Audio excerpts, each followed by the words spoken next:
The Oscar-winning American actor Gene Hackman, along with his wife Betsy, have been found dead in their home in New Mexico in the United States. This is breaking news. When the lifeless bodies of two famous Americans are found in their home weeks after their passing, you don't expect authorities to simply let it slide. Tonight, new details are emerging about the death of legendary actor Gene Hackman. 40 feet below Gene Hackman's private library, an FBI agent swept his flashlight across a concrete wall and froze, catching something unusual. An iron door. It had been locked from the inside, and whoever locked it never came out. Join us in this video as we unearth the details of Gene Hackman's secret tunnel that was never meant to be found. The most troubling emergency call. February 26th, 2025. Around 11 a.m., a convoy of federal vehicles rolled up to a set of towering reinforced steel gates hidden deep in the forest outside Santa Fe, New Mexico. Behind those gates sat a $4 million compound, the secluded estate of Gene Hackman and Betsy Arakawa. No one had heard from them in days. Phone calls went unanswered. Staff didn't show up for work. The entire property, which normally ran with tight, almost military precision, had gone silent. The alarm didn't come from family or friends or even law enforcement. It came from a handyman. He told deputies he believed the couple had died inside. The gates had to be forced open. The locks had to be cut. That alone raised red flags. This wasn't the kind of property where someone accidentally forgets to secure a door. Everything about the compound was designed to remain sealed unless someone inside chose to open it. And this time, no one did. When officers first stepped onto the property, they expected something sad but simple. What they walked into was anything but simple. Gene Hackman and Betsy Arakawa were found inside the mansion. Their dog was there too. Later, authorities confirmed Betsy had died about a week before Gene. Her cause of death, a severe viral infection. His heart failure with contributing factors. On paper, it was straightforward. Natural causes. Case closed. But the scene itself didn't feel straightforward. Not even close. From day one, the Santa Fe Sheriff's Department publicly stated there were no signs of foul play. Yet, in that same breath, they acknowledged the scene was suspicious enough to justify a full forensic sweep of the entire compound, including federal teams equipped with thermal imaging and specialized investigators. That tension, that contradiction, is where the story begins to fracture. Then there's the timeline.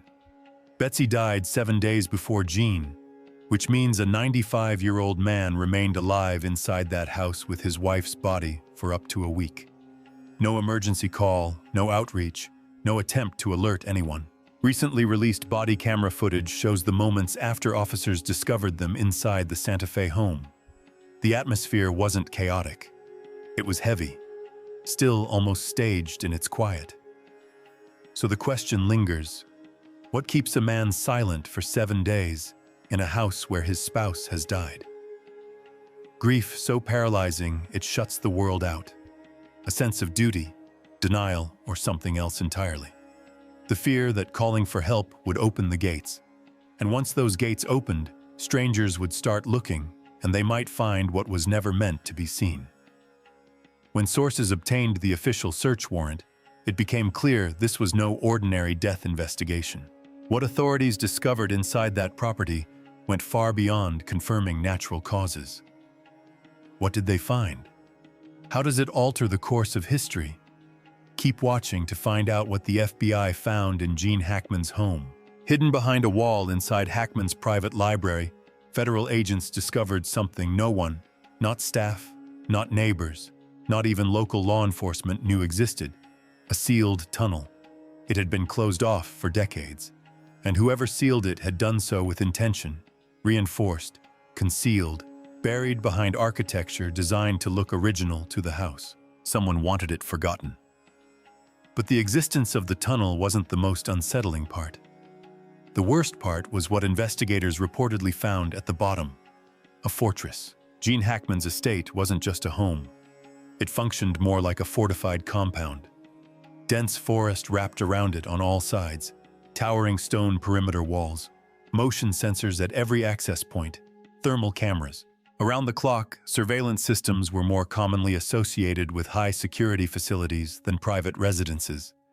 The staff was carefully selected, thoroughly vetted, bound by airtight legal agreements. In decades of employment, gardeners, housekeepers, maintenance crews, not one ever publicly spoke about what happened inside those walls.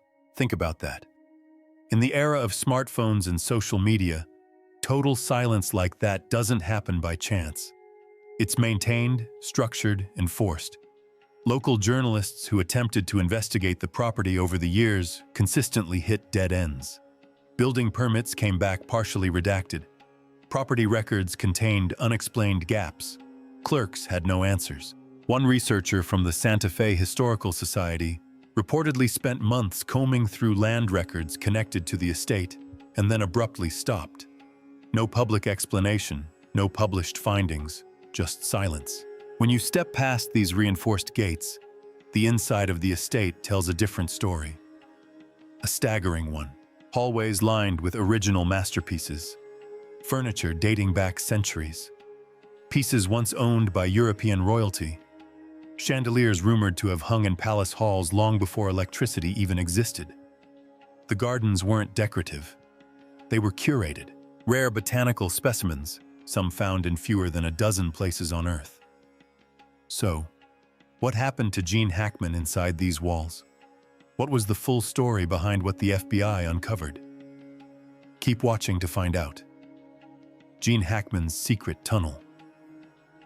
At first, there was speculation about carbon monoxide poisoning, a tragic accident in a sealed high-security home. But Dr. Elena Vasquez, an architectural historian at the University of New Mexico, who later consulted on the property, dismissed that idea quickly. "I've documented estates across the Southwest," she reportedly said. "This one was designed like a museum built inside a military compound. The beauty was authentic, but so were the countermeasures. That combination doesn't exist unless someone is protecting something specific." And she was right, because beneath the art, beneath the luxury, beneath the carefully constructed silence, something had been waiting. When body camera footage was released following a rare judicial decision, it showed deputies entering the mansion. The silence inside wasn't just quiet. It felt dense, pressurized. But what unsettled agents wasn't the stillness. It was the signs of movement. Furniture had been dragged across hardwood floors. Books were pulled from shelves and shoved back in the wrong order. Drawers left half open. A bedroom safe stood open and empty. Someone had been searching or hiding. And then investigators stepped into the private library. That's when everything shifted. Behind a section of wall so precisely concealed you could stand in that room 1,000 times and never notice. Agents discovered a hidden mechanism, an entry point requiring a specific activation sequence. Deliberate, complex, designed not to be stumbled upon, but to be accessed only by someone who knew exactly how. And once it opened, it led down. Stone steps disappearing into absolute blackness. No visible lighting, no obvious ventilation, just a vertical throat of carved stone dropping deep into the earth. The agents descended. With every step, the temperature dropped. The air thickened, damp, metallic, carrying the faint taste of rust. Condensation clung to the walls. Their flashlights cut thin beams through the darkness. That's when the unease began. The walls weren't bare. They were marked, intentional inscriptions. Some symbols resembled alchemical notation.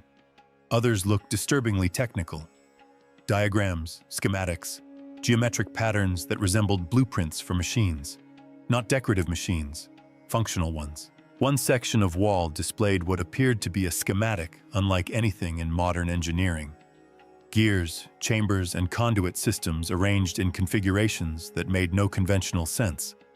One forensic technician reportedly described it as engineering from nowhere, and the tunnel itself told a layered story. But the deeper the agents moved, the older it became. The stonework grew rougher, hand-carved joints, primitive reinforcement, tool marks consistent with pick and chisel, not power tools. Marcus Devlin, a structural engineer who later reviewed leaked interior photographs, estimated that the deepest sections could be over 100 years old, possibly older. This wasn't built by the homeowner. He reportedly said the upper section was renovated, reinforced, modernized. But the core of this tunnel was already here. Hackman didn't build it. He moved into it. He inherited it. And then the staircase ended. The passage opened into a chamber. A vast underground room, still cold, preserved like something sealed away from time itself. Ancient wooden crates lined the walls. Some had collapsed under their own age, spilling their contents across the stone floor. Whatever had been stored there had been waiting. What scary things did they find in this secret chamber? How unsettling are these details? The secret that was never meant to be shared, and lifted the lid of a dust-covered crate and found photographs fragile, curling at the edges. The faces in them were unfamiliar. The clothing looked early 20th century. Some images appeared to show private meetings in windowless rooms. Others captured locations, underground corridors and industrial spaces that don't match any known property on record. In one photograph, a group of men stood around a table covered in maps. Their expressions were tight, serious. A single overhead bulb cast sharp shadows across their faces. On the back of the image, someone had written a date, 1937. Beneath it, a single word in a language investigators reportedly could not immediately identify. Next to the photos were leather-bound files. Inside, coded dates, redacted names, descriptions of events that didn't appear in any accessible public archive. Some pages were partially burned, as if someone had tried to destroy them and either changed their mind or was interrupted. Other documents carried watermarks and insignias tied to organizations that officially dissolved decades ago.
The volume of material was overwhelming.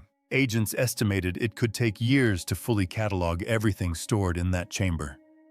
But as unsettling as the photographs and files were, they weren't what stopped investigators in their tracks. At the far end of the underground room, beyond the crates and scattered records, their flashlights landed on something else. An iron door set directly into the stone wall. It didn't look like a door meant to be opened. It looked like something meant to stay closed. The door had been sealed from the inside, and here's what makes it stranger. The FBI has made no public statement about what, if anything, lies beyond it. Nothing. In an era where classified files end up on gaming servers and security footage circulates online within hours, that level of silence doesn't happen by chance. It requires coordination, containment, deliberate restraint. And that kind of restraint usually signals one thing: whatever they found carries weight. Then there's the chamber floor. It wasn't just dust and stone carved into it. Were circular patterns, designs that when viewed from above resembled celestial maps. Star charts etched into the ground with mathematical accuracy, not decorative flourishes, not random geometry. These patterns reportedly aligned with specific astronomical positions, constellations, planetary alignments, and orbital paths. Whoever carved them understood advanced mathematics. This wasn't guesswork. It was mapping or marking. Something left behind for someone else who would know how to read it. The tools recovered from the crates only deepened the mystery. Some bore engravings that don't match any known manufacturer or identifiable era. A few contained internal mechanisms so refined they would have required fabrication techniques beyond what was available when the oldest sections of the tunnel were supposedly constructed. One device in particular stood out: a palm-sized metal cylinder with rotating internal rings. No visible seams, no clear assembly points. It appeared almost monolithic, as if cast in a single piece. Even today, manufacturing something at that scale without detectable joins would be difficult. Former FBI forensic analyst Dr. James Whitfield, who spent nearly 2 decades processing classified materials, commented on the broader pattern of silence. When an agency goes this quiet this fast, he said, it usually means one of two things. Either what they're looking at is nothing, or it's something they're not prepared to explain. Either they found nothing and they're embarrassed. What was such a room doing in Gene Hackman's custody? Was it related to his passing? Keep watching to find out the complete truth about Gene Hackman's tunnel. Was Gene Hackman collecting artifacts that didn't belong in any catalog? Guarding documents someone believed should never resurface?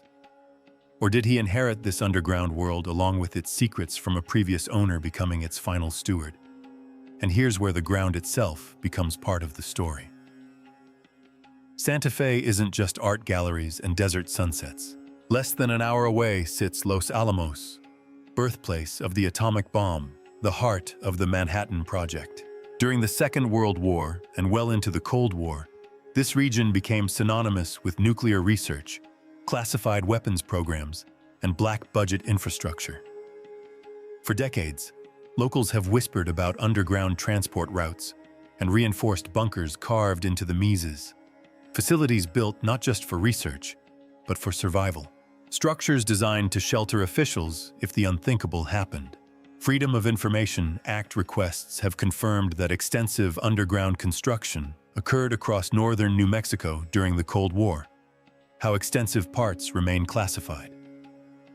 Richard Payne, a retired Department of Energy consultant who worked on facility assessments in the 90s, once put it this way: there are systems under those MEAs built to outlast the surface. Some were decommissioned, some were sealed, and some were simply forgotten, disconnected from official records. Now, consider the iron door at the end of Hackman's tunnel. It wasn't ornamental. The steel was reportedly military grade. The rivet spacing and weld patterns matched construction techniques used in high-security government installations from the 1950s. If you're building a wine cellar, you don't use vault-level steel. If you're building a root cellar, you don't weld it shut from the inside.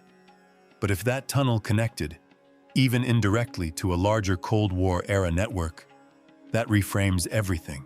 And then there were the neighbors. They couldn't point to anything specific. No explosions, no visible activity, just a feeling that something about the property didn't sit right. Margaret Calloway, who owned the property next door for 22 years, still remembers the sounds. Low-frequency vibrations at 2 or 3 in the morning. Not plumbing, not heating, something deep, industrial. You felt it in your ribs. She mentioned it casually to Hackman over the property line once. He gave her a look, she says, has haunted her ever since, and said, Some things are better left below the surface. She laughed it off at the time. Now she doesn't. Another neighbor, retired geologist Frank Delqua, who lived 2 properties east, confirmed the vibrations independently. At first, he thought it was minor seismic activity. I even set up a portable seismometer one summer. He said the readings didn't match any natural pattern. They were rhythmic, mechanical. Something was running down there on a schedule. He filed a noise complaint with the county in 2019. Nothing ever came of it. Other locals recall unmarked trucks arriving after dark and leaving before dawn. Shadowy visitors with faces hidden, no invoices, no logos, leaving no trace. Former staff disappeared without explanation. Phones disconnected, social media wiped clean. One housekeeper from the early 2000s confided to a friend that she'd seen things in the house she wasn't supposed to see. She never specified what. Within a month, she was gone. And when renovations first exposed the tunnel entrance, workers found something else entirely. A secondary communication system hardwired into the walls. Not a phone line, not internet cable. A closed-circuit network linking the main house directly to the underground chamber. The lockdown on information about that tunnel is tighter than anything surrounding the deaths themselves, which means whatever is down there isn't just historically significant, it's operationally sensitive. Are there details about Gene Hackman's life that would warrant such levels of secrecy? Who really was Gene Hackman? Let's see. The Gene Hackman. Gene Hackman, born on January 30th, 1930, wasn't just an actor. For more than 40 years, he shaped American cinema with performances that felt raw, grounded, and unmistakably real. Many consider him one of the greatest actors of his generation, a defining figure of the new Hollywood movement. Hackman made his credited film debut in Lilith in 1964. It was a modest beginning. During his career, he won 2 Academy Awards and was nominated for Oscars for Bonnie and Clyde, I Never Sang for My Father, and Mississippi Burning. Hackman had range, and he proved it again and again. He terrified audiences as Lex Luthor in the original Superman films and inspired them in Hoovers. He brought quiet intensity to the conversation. And he held his own in classics like The Poseidon Adventure, Crimson Tide, The Birdcage, Enemy of the State, The Royal Tenenbaums, and Runaway Jury. Whether he played heroes, villains, or complicated men somewhere in between, Hackman brought weight to every role. He didn't overact. He didn't chase attention. He simply became the character. In 2004, after starring in Welcome to Mooseport, he quietly stepped away from acting. No big announcement, no dramatic farewell. He retired on his own terms. After Hollywood, he focused on writing novels and occasionally narrated documentaries until 2017. He lived privately, far from the spotlight that once followed him everywhere. This was probably why this secret tunnel was only found after he passed. What do you think about Gene Hackman's passing and the connection to this troubling discovery? Share your thoughts in the comments section below. Thank you for joining us as we uncover the scary mystery found in Gene Hackman's home. We hope you found this video both insightful and interesting. Don't forget to like and subscribe. Click the next video on your screen to explore more interesting celebrity stories. See you there.